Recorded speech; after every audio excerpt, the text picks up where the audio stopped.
DJ नवल सिंह पुसाम।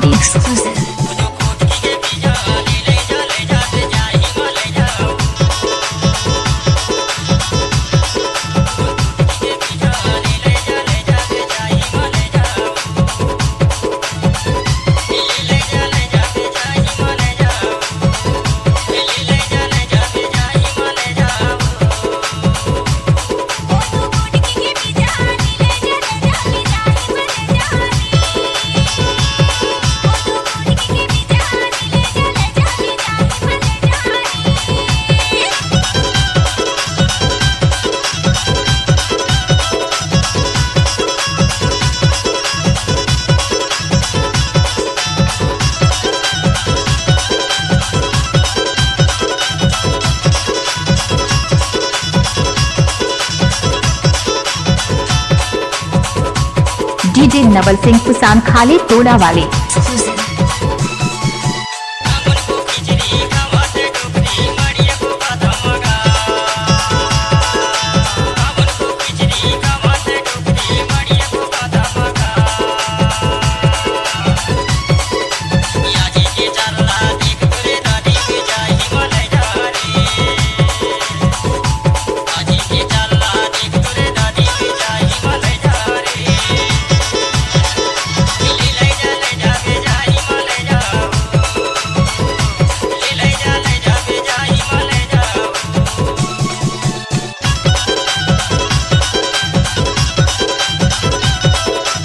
जब तक सूरज चांद रहेगा तब तक डीजे नवल सिंह पुसाम का नाम रहेगा।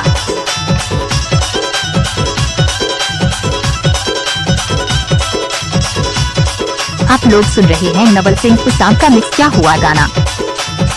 डीजे नवल सिंह पुसाम खाली टोला वाले।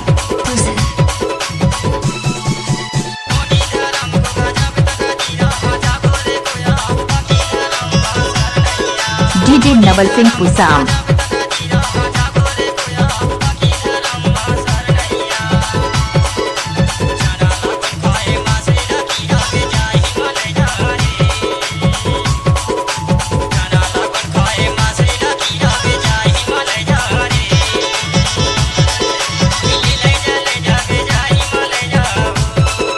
नवल सिंह का मोबाइल नंबर है 93 29 87 49 54।